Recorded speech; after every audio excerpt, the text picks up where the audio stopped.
tema yang sudah di-share, yaitu tentang peringatan Hari Ibu. Memang dalam melalui proses yang cukup panjang, Hari Ibu ini sudah bergeser ya dari semula. Hari Ibu itu sebetulnya itu pertama itu tidak ada kaitan dengan seorang ibu. Jadi ini pertama-tama itu adalah kongres perempuan ya di Jogja. Jadi kan ada Sumpah Pemuda, setelah Sumpah Pemuda diikuti kongres wanita atau kongres perempuan. Dari cikal bakal inilah kemudian untuk perkembangan dijadikan Hari Ibu. Dan sampai saat ini pun di setiap tahun, khususnya di sekolah-sekolah, itu diperingati sebagai Hari Ibu, sebagai wujud bakti atau terima kasih kepada seorang ibu yang telah berkorban untuk putra-putrinya. Di kalangan umat Buddha, pengorbanan seorang ibu ini cukup jelas. Nanti ada sutranya, ada khotbah Sang Buddha yang menulis tentang kebaikan-kebaikan dan pengorbanan-pengorbanan dari seorang ibu. Di sini ada satu tulisan, hanya cinta dari ibulah yang tidak pernah pudar. Cinta seorang ayah, cinta kita dengan seseorang, dengan orang lain itu mungkin awal-awal itu bisa solid, seolah-olah tidak terpisahkan, tidak berubah ya. Namun karena kondisi yang tidak memungkinkan lagi, karena satu sebab-sebab tertentu, kecintaan kita kepada orang lain, kepada pihak lain bisa pudar. Namun perlu kita ketahui, kelebihan dari cinta ibu itu tidak pernah surut, tidak pernah berubah. Semakin anak itu semakin nakal, cinta seorang ibu itu akan semakin besar kepada anaknya yang nakal itu. Berbeda dengan ketika kita ada teman, cinta kepada teman, sayang kepada teman. Begitu teman itu kurang ajar pada kita, kecintaan kita kepada teman itu semakin pudar, akan berubah. Namun cinta seorang ibu kepada anaknya itu tidak pernah pudar, tidak pernah berubah, alias kekal, tidak pernah pudar ya. Itu. Ada sebuah lagu ya, kemarin kok secara kebetulan itu yang di-share itu ya, itu syair lagu itu sebetulnya ya, syair lagu tentang lagu kasih ibu ya. Kita ulang kembali. Lagu Ibu ini terkenal waktu kita SD, itu sering kita nyanyikan. Apa saja syairnya? Kasih ibu kepada Beta, Beta itu saya ya, tak terhingga sepanjang masa, tidak mengenal masa, hanya memberi tak harap kembali. Seorang ibu tidak pernah bikin kalkulasi berapa jumlah biaya yang sudah dikeluarkan. Kemudian setelah kita dewasa, kita punya penghasilan, kemudian bon-bon itu ditagihkan pada kita. Itu tidak pernah, apa yang pernah diberikan seorang ibu kepada anaknya ya sudah ikhlas, tidak mengharapkan kembali lagi ya. Itu. Kemudian bagi sang surya menyinari dunia, seperti matahari menyinari dunia. Sinar dunia apa matahari tidak pilih kasih dalam memberikan sinarnya ya.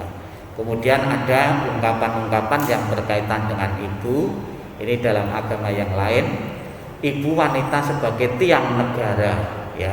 Dapat kita ya bayangkan, fungsi dari tiang itu kan sangat vital sekali ya. Perannya sangat besar sekali. Coba kita bayangkan kalau rumah itu tidak ada tiangnya, pasti tidak akan berdiri. Ya, ini ada yang mengilustrasikan, ada mengumpamakan seorang ibu adalah tiang negara. Kalau seorang ibu itu kokoh, maka negara itu kokoh. Kalau seorang ibu itu rusak, demikian juga akan goyah juga dalam negara itu. Kemudian ini kata Sang Buddha, dari wanita ibu akan lahir pemimpin-pemimpin dunia.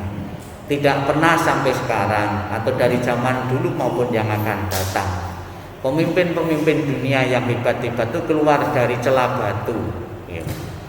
Ya, dari celah gunung pasti lahir dari seorang ibu, ya.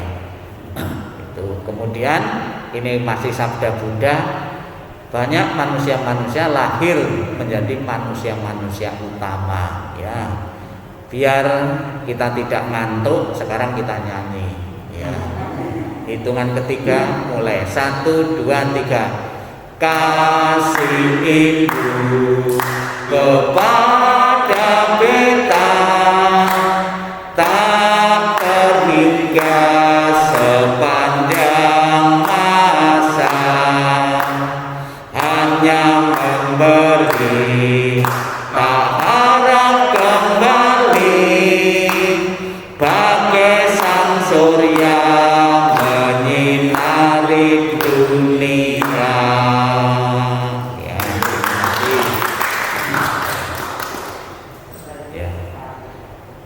Hari Ibu sering diperingati juga bukan saja di sekolah-sekolah, namun juga di wihara, khususnya anak-anak sekolah minggu. Dengan tujuan apa? Ya, yang pertama kita memperingati Hari Ibu, umat Buddha mempunyai rasa hormat, bakti dan terima kasih kepada orang tuanya. Ya, tidak sedikit juga di kalangan umat Buddha begitu dewasa atau merantau sukses tidak ingat lagi orang tuanya. Sekalipun ingat itu cuma kadang-kadang saja.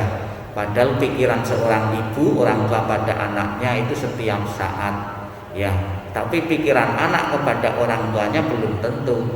Ya, ibu saya pernah cerita kalau di saat makan enak, ya, itu kepikiran anaknya yang merantau, ya. Tapi anaknya yang merantau di saat makan enak belum tentu kepikiran dari seorang ibu, ya.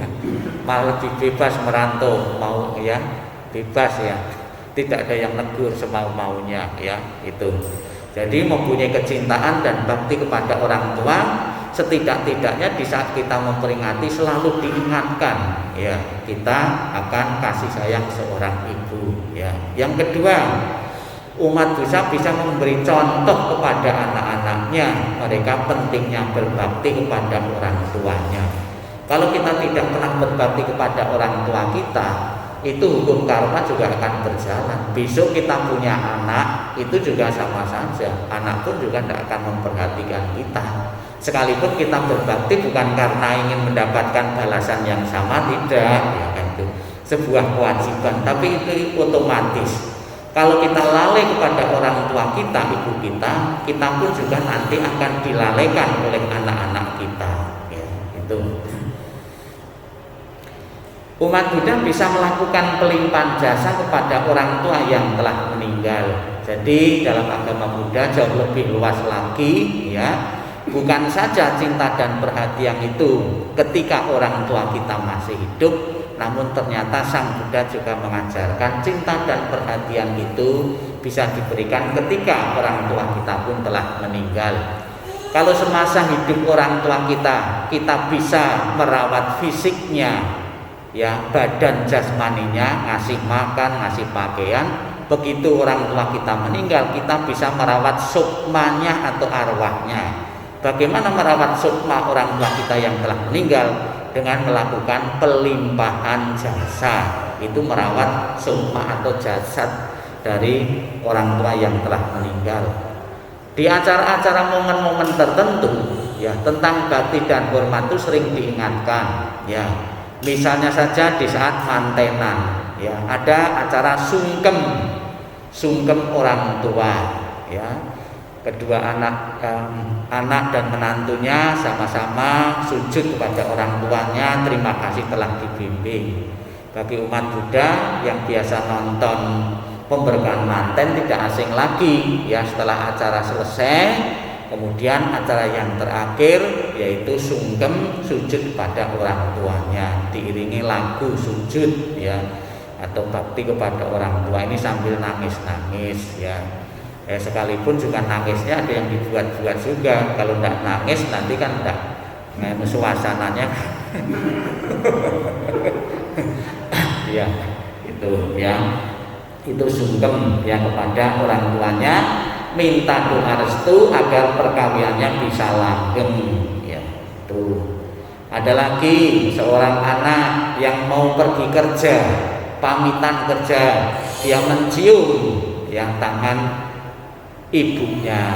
Ada lagi setelah pulang dari kerja atau setelah pulang dari sekolah nemui orang tuanya, nyium ini tangan ibunya ya.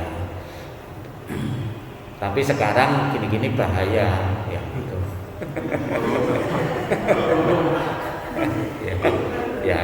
Nah, ini adalah gambaran ya seorang biku sedang melakukan pelimpahan jasa. Salah satunya yang dilimpahi jasa adalah leluhur-leluhur yang telah tiada dengan diikutkan acara patidana atau ulambana ya.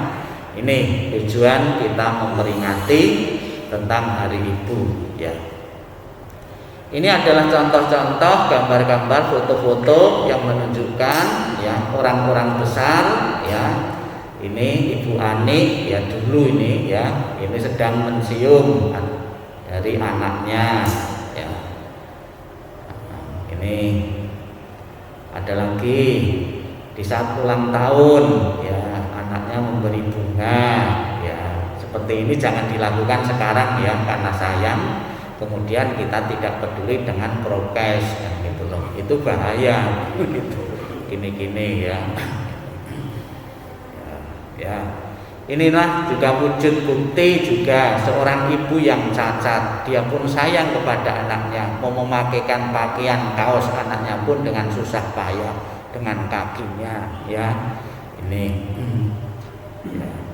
Macam-macam kegiatan yang biasa dilakukan di saat peringatan Hari Ibu, macam-macam. Ada yang mengadakan lomba-lomba, ya, ada lomba merias ya, merias, ada lomba atau acara cuci kaki ya, mencuci kaki ibunya ya, sambil nangis-nangis juga. Ada lagi dalam rangka peringatan Hari Ibu, ibu-ibu lomba karung ya. Ada lagi lomba badminton, ada lagi lomba merias makanan, ada lagi lomba sepeda motor, ada lagi lomba, satu-satunya lomba yang menang itu malah mundur. Apa itu? Tarik tambang. Kalau menang itu biasanya kan maju ya, tapi ini satu-satunya olahraga menang malah mundur, yaitu tarik tambang ya. Kalau maju kalah dia harus mundur ya itu. Kita baca bersama-sama. Selamat Hari Ibu. Sejuknya embun pagi menyentuh bunga mewangi, tak seteduh kasih abadi dari ibu yang sangat kucintai. Cerahnya sang mentari hangatkan seisi bumi, tak sehangat kasih suci saat ibu memeluk diri ini. Selamat Hari Ibu ya. Ini ada ungkapan bijaksana juga. Ini nyata seperti seorang ibu sanggup memelihara 10 orang anak seorang ibu, tetapi 10 orang anak belum tentu dapat memelihara seorang ibu. Belum tentu. Saya sendiri, saya baru saja pulang beberapa hari yang lalu, 2 minggu di rumah ya. Ibu saya masuk rumah sakit, anaknya ibu saya itu 6 ya, 6. Itu belum tentu semua bisa kumpul ngerawat karena masing-masing punya keluarga, punya pekerjaan ya. Nah, seorang biku itu kan boleh katakan kalau tidak ada kegiatan di wihara kan pengangguran ya. Kalau tidak ada permintaan doa kan pengangguran ya. Terus kadang-kadang saya berpikir ibu saya sedang sakit saat ini, mosok saya mikiri orang terus ya. Ya kadang-kadang saya ke rumah sakit juga nengok-nengok orang yang tidak saya kenal, tidak ada kaitan saudara saja saya datangi, saya doakan, saya ya gitu doakan. Kenapa orang tua saya sendiri belum tentu 1 bulan 2 bulan sekali pulang kan gitu. Di saat ibu saya sakit, saya 2 minggu itu pulang di rumah itu ngerawat jaga orang tua di rumah sakit itu ya. Ya sekalipun yang sakit 1 orang ibu saya, semua yang merawat itu ikut sakit juga karena kurang tidur semua. Ya, begitu menderitanya ya. ya, seorang ibu ditinggal merantau anak-anaknya itu ya gitu ya, lebih-lebih sakitnya sakit parah waktu itu ya sakit parah ya. Kemudian dari beberapa pertimbangan waktu itu ibu saya karena usia sudah 87 tahun, dokter menyarankan operasi. Keluarga pertama tidak boleh, risiko 87 tahun operasi kepala kan gitu loh. Tapi kita tidak tega melihat teriakan penderitaan ibu saya itu ya. Akhirnya diputusi satu-satunya jalan dioperasi kepalanya, udah dibor kepalanya, diambil cairannya. Setelah diambil bisa pulih kembali ya gitu.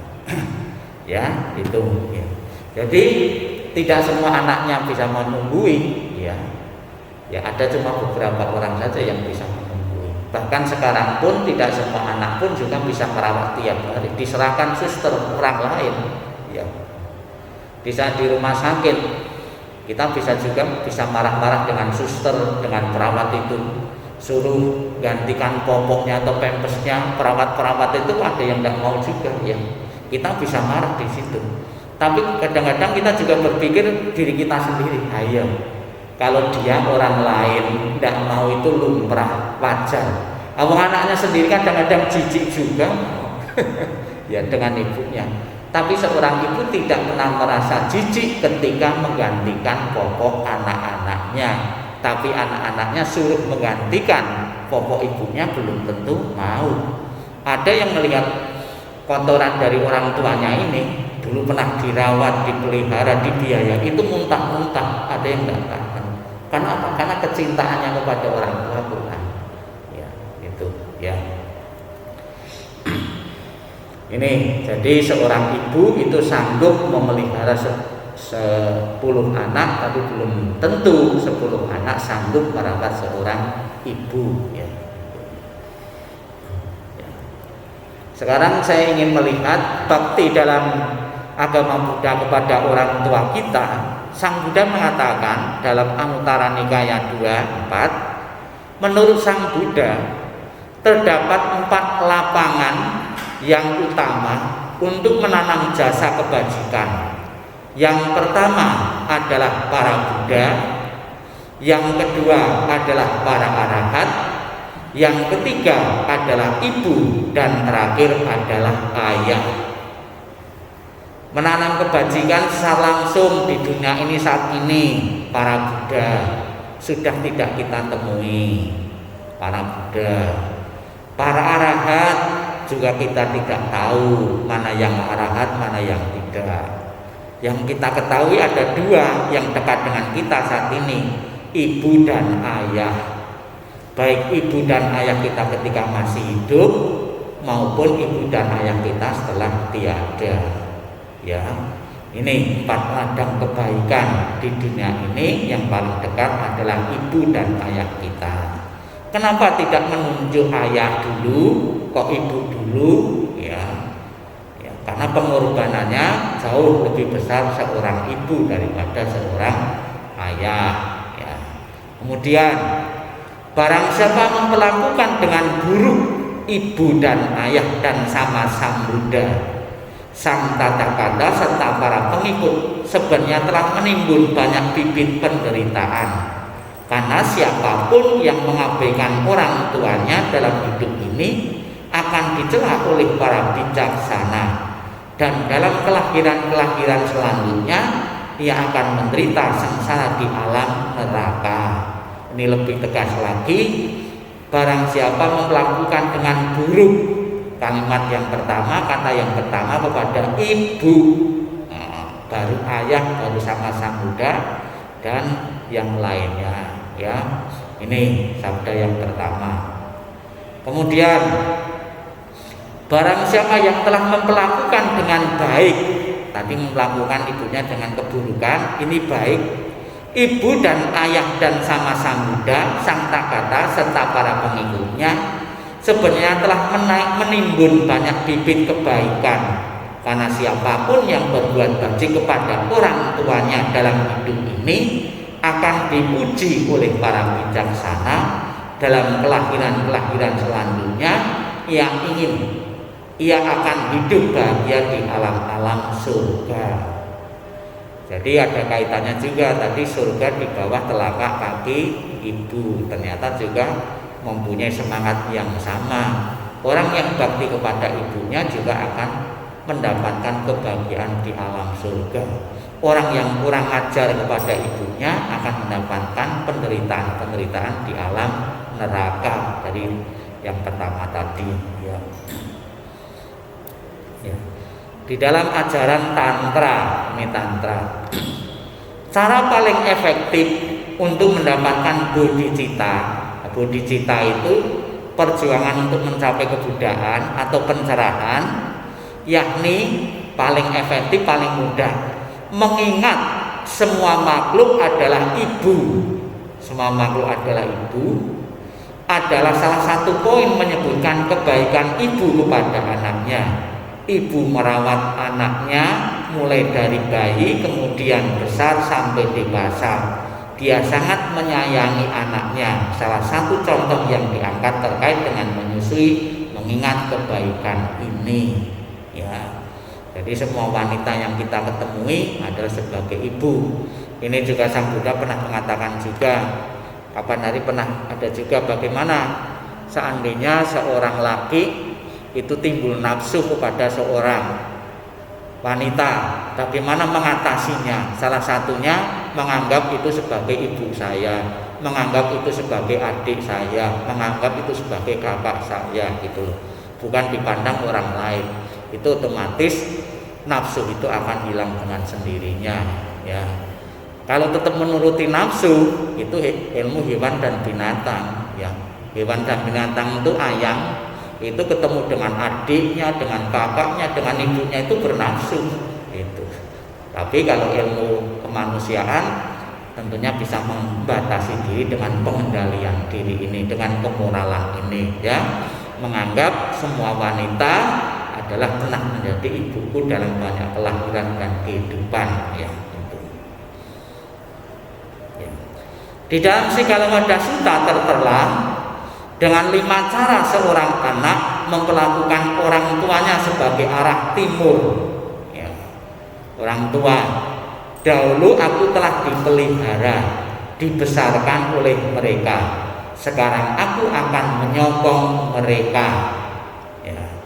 Kita bayangkan kalau seandainya waktu kita kecil tidak dikasih susu, tidak dikasih minum atau makan sehari atau 2 hari saja, apakah yang akan terjadi? Kematian. Karena kasih sayang seorang ibu tetap dipeliharanya. Bahkan selama kita di dalam kandungan pun tetap seorang ibu mulai menjaga, mulai mengkhawatirkan keadaan-keadaan kita, ya, sebagai balas budi.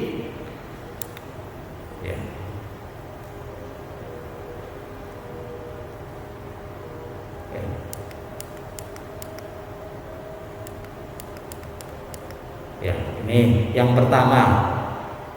Yang kedua, aku akan melakukan tugas-tugas kewajibanku terhadap mereka.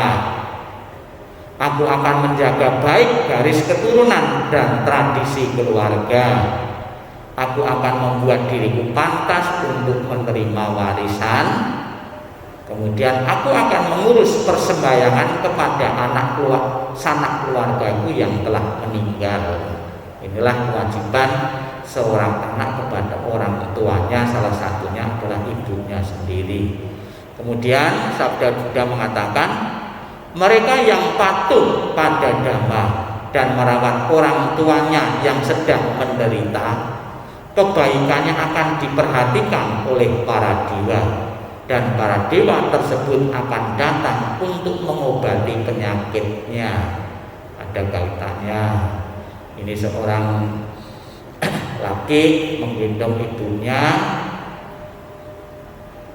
ya. Mereka yang patuh pada dhamma dan merawat orang tuanya yang sedang menderita, kebaikannya akan dipuji oleh para dewa di dunia ini. Dalam kelahiran berikutnya ia akan memperoleh kebahagiaan di surga. Merawat. belum tentu kita itu merawat orang tua itu dalam keadaan sabar dan bisa bertahan lama. Ya. Kenapa? Ya.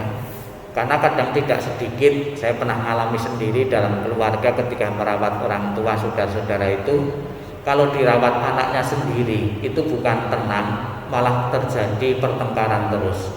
Ya. Antara ibu dan anak ini saling gontok-gontokan, saling cari benarnya sendiri-sendiri. Tapi kalau dirawat orang lain, suster orang lain itu malah tenang.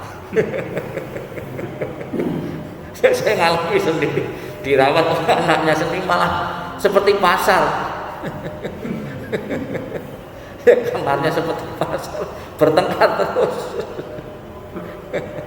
Alami sendiri. Ya saya yang jauh dari orang tua, yang tidak tiap hari itu bisa nyalahkan saudara-saudara saya. Tapi coba kalau kita sudah nunggu 1 minggu, 2 minggu di rumah, itu juga tetap sama juga, akan bertengkar juga dengan orang tua itu.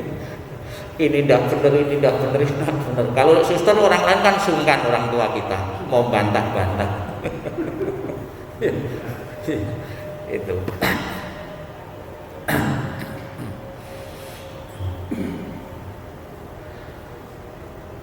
Ya, ini adalah contoh juga seorang anak yang merawat ibunya yang dalam keadaan lumpuh, ya, sampai disiarkan di TV.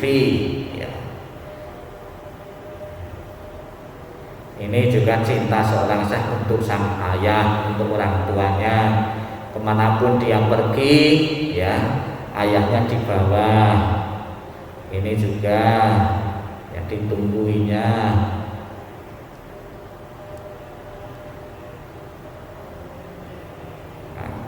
Ini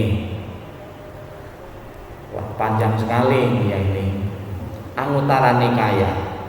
Menurut Sang Buddha di dunia ini terdapat 2 orang yang tidak dapat dibayar lunas jasa-jasanya, yaitu ibu dan ayah. Meskipun kita seseorang memanggul ibu kita sampai 100 tahun tidak pernah akan bisa membalas kebaikan dari ibu kita. Ini di dalam sutra bakti seorang anak. Ya. Bagaimana bisa membayar lunas orang tua kita? Nah, tadi tidak bisa membayar. Ini bagaimana satu perbuatan yang sepadan yang bisa membayar lunas orang tua, jasa orang tua kita? Apabila ada anak yang dapat mendorong orang tuanya yang tidak memiliki agar memiliki dan mengembangkan keyakinan terhadap dhamma. Apabila orang tuanya itu tidak bermoral atau melakukan satu perbuatan yang tidak terpuji dan bisa menyadarkan orang tuanya itu sebanding dengan membalas kebaikan orang tuanya. Apabila ada orang anak yang dapat mendorong orang tuanya tidak bermoral agar memiliki dan mengembangkan moral sesuai dengan dhamma. Apabila ada anak yang dapat mempengaruhi orang tuanya yang sangat kikir agar memiliki dan mengembangkan sikap murah hati.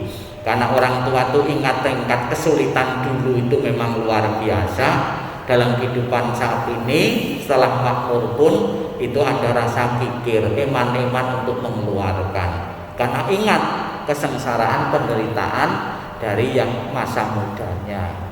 Apabila anak itu bisa mengubah dari kikir menjadi orang murah hati, itu sangat luar biasa, ya. Ya.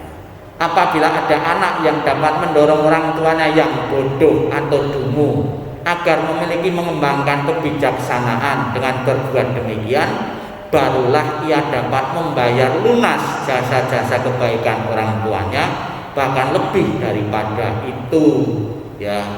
Mengembangkan kebaikan menjadi orang yang murah hati. Yang tadinya orang tuanya itu pemabuk, dikasih tahu jangan mabuk, dia sadar, ya. Apabila orang tuanya itu sering bergadang, misalnya malam hari sering bergadang, kita kasih tahu lebih baik jangan bergadang di rumah saja, berisiko nanti kalau terlalu banyak bergadang. jangan merokok, bisa saja kasih tahu sehingga dia tidak merokok lagi. Itu pekerjaan tidak mudah karena dia sudah tahunan seperti itu, sudah karaten ya. Gitu, untuk merubah itu. Merubah di sini itu tidak selamanya terus merubah agama ya. Merubah keyakinan. Kan ada dimaknai kalau orang tuanya itu belum Buddhis jadikan Buddhis, atau orang tuanya belum beragama sesuai dengan anaknya disesuaikan dengan anaknya. Itu tidak dimaknai seperti itu ya, namanya kan pemaksaan agama itu terusan ya. Kan banyak juga toh gitu orang tua mas dalam keadaan sekarat, kemudian kamu mau masuk agama ini itu dengan alasan nanti masuk surga dan sebagainya. Namanya orang sakit yang mau saja gitu. Tapi dalam kondisi sadar ya itu belum tentu. Maka ada beberapa orang tua itu pesan-pesan. Salah satunya dulu kapan hari itu yang di wihara Putat itu kan sudah pesan, besok kalau saya mati minta diyamkingi itu, tidak boleh pakai agama yang lain. Pesan takutnya nanti disembarangi diacarani seperti agama yang lain itu ya itu.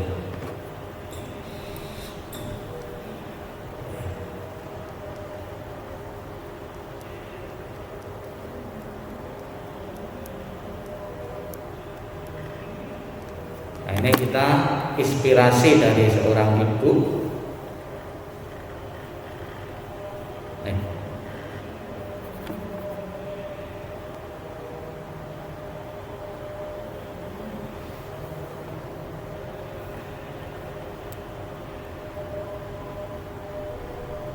Ini lihat.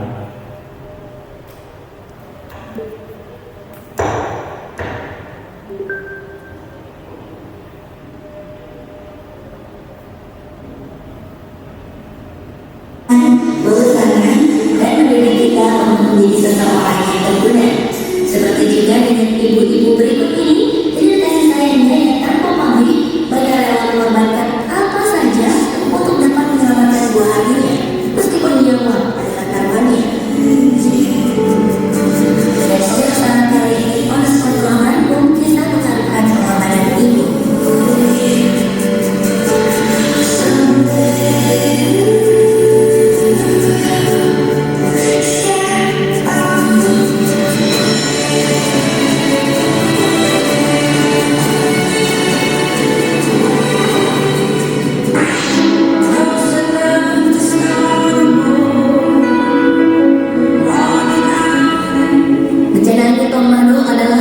Bencana yang sering melanda negara Amerika Serikat. Bencana inilah yang membuat seorang ibu bernama Stephanie Baker harus kehilangan kedua kakinya demi menyelamatkan kedua buah hatinya. Saat tornado dahsyat itu mengamuk pada tanggal 2 Maret 2015 lalu, Stephanie dengan sigap menyelamatkan nyawa kedua anaknya, Dominic dan Reese, dengan membungkus badan mereka menggunakan seluruh selimut lalu membawanya ke ruang bawah tanah. Agar kedua anaknya tersebut selamat, Stephanie pun menimpa tubuh anak-anaknya itu untuk melindungi mereka dari reruntuhan rumah. Karena tidak hanya itu, sang ibu pun harus rela kehilangan kedua kakinya. Sementara kedua anaknya sama sekali tidak terluka. Stephanie yang sudah kehilangan kakinya akhirnya harus menggunakan kaki palsu untuk berjalan.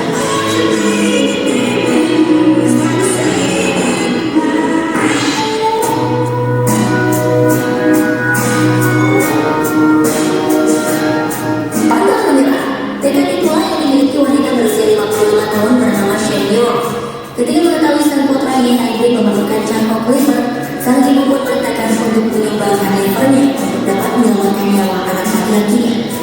Tetapi saat dia akan mencangkok livernya, dokter pun mengatakan terlalu banyak lemak yang melimpun livernya, sehingga Sharon pun harus menjalani diet. Karena itulah demi mencangkokkan livernya, sang ibu rela menjalani diet dengan berjalan 2.000 km, makan nasi dan sayuran, hingga membuat berat tubuhnya turun sebanyak 8 kg dan belum mencapai standar pencangkokan.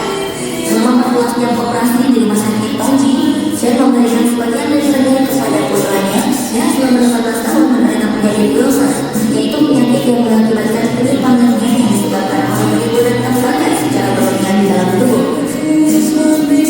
Sharon muda karena ia telah berhasil menyelamatkan nyawa anaknya.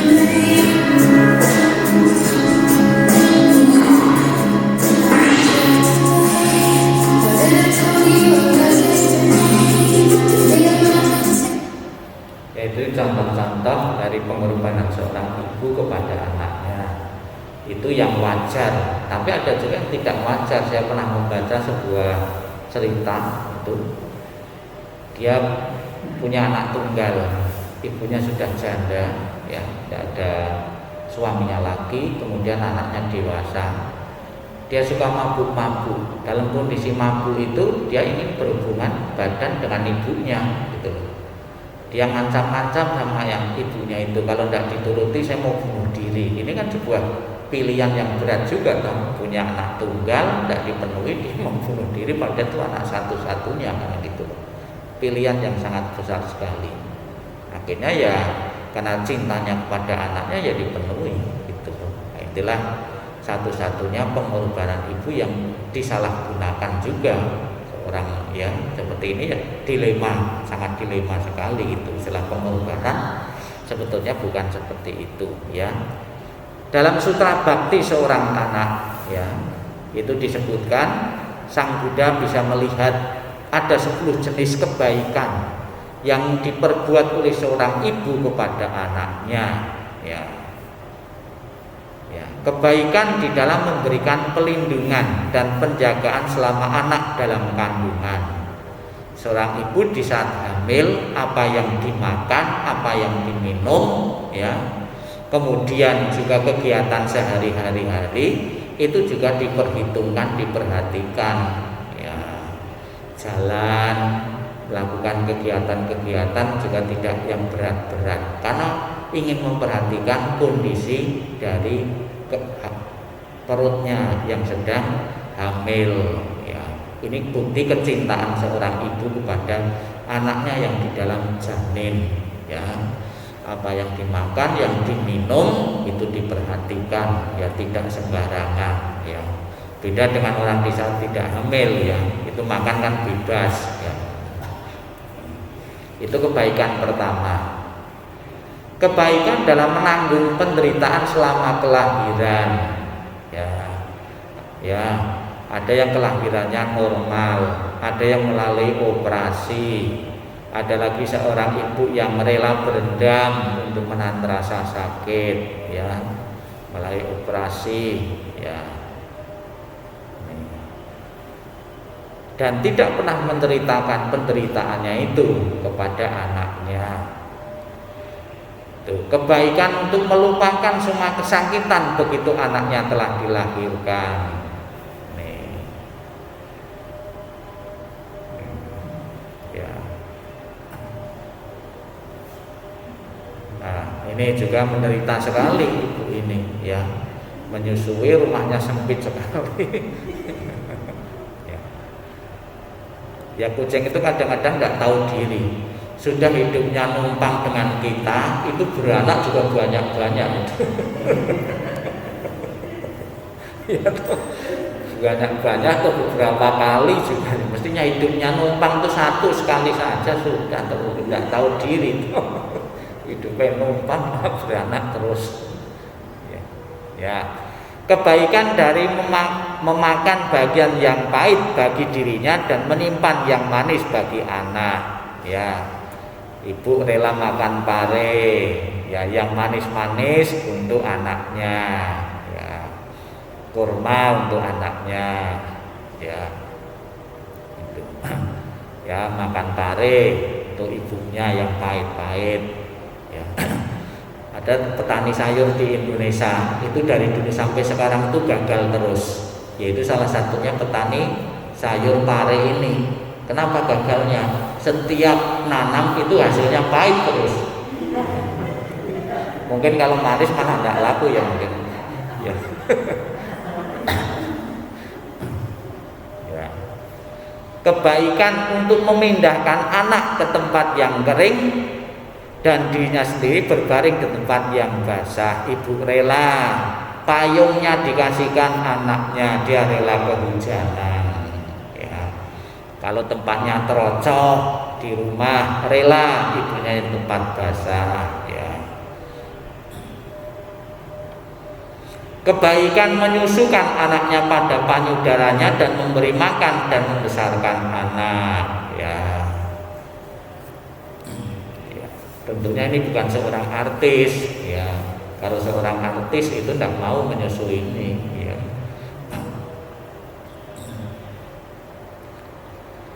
Nah, ini rela di jalan pun dia sayang pada anaknya, bahkan sambil cari kerjaan, ya. Ini bersih-bersih kaca mobil, ini rela menyusukan anaknya. Inilah pengorbanan seorang ibu, ya. Kebaikan dalam membersihkan kotoran. Mula-mula ibu mempunyai wajah yang cantik dan tubuh yang indah. Semangatnya kuat dan bergelora. Alis matanya seperti daun sento yang segar. Warna kulitnya bagaikan mawar merah jambu. Tetapi kebaikan ibu begitu mendalam sehingga dia melepaskan wajah yang cantik. Sekalipun mencuci yang kotor merusak badannya, ibu yang baik bertindak hanya demi untuk kepentingan putra putrinya. Ini baru kebaikan yang 7, ya, dan rela menerima kejentekan yang memudar.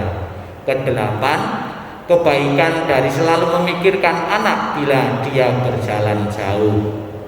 Ya, ini sering saya baca di saat kematian. Ini kematian dari orang yang dicintai. Ini seorang ibu merasa khawatir di kampungnya. 24 jam pikirannya kepada anaknya. Anaknya sedang sekolah, anaknya sedang bekerja, kan gitu. Jadi beban pikirannya. Yang ke-8, yang ke-9, ya.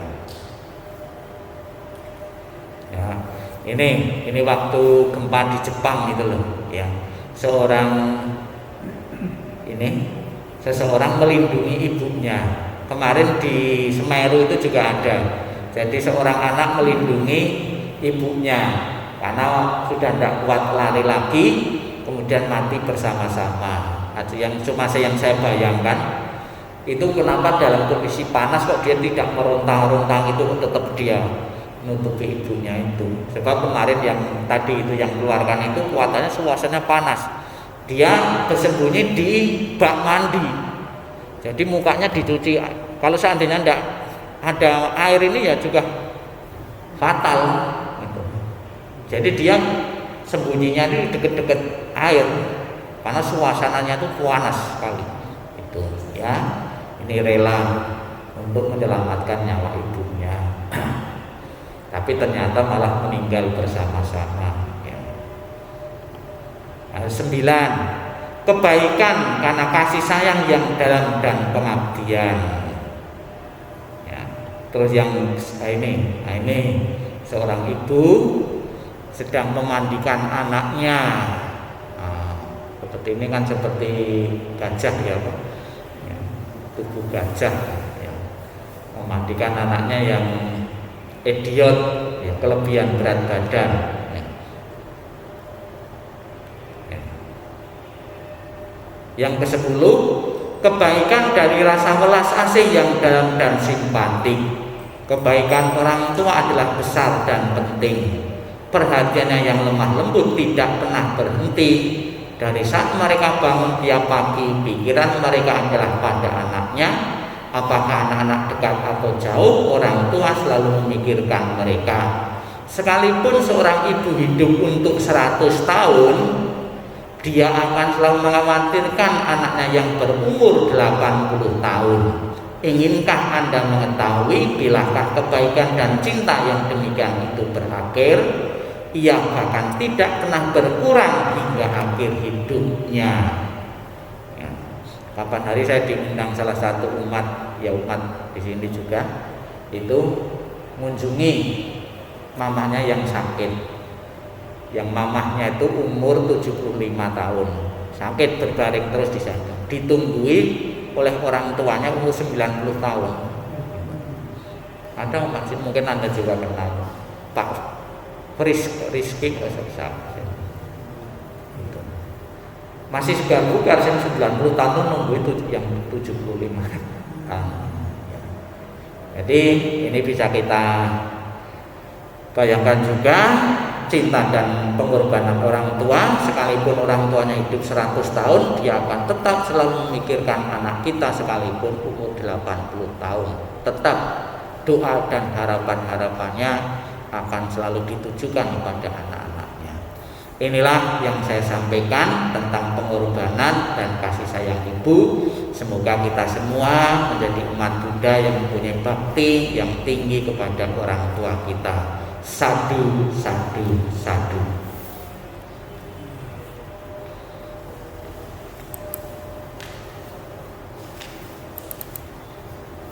Oke, terima kasih Bante atas pencerahannya. Selanjutnya marilah kita melakukan dana pakalita.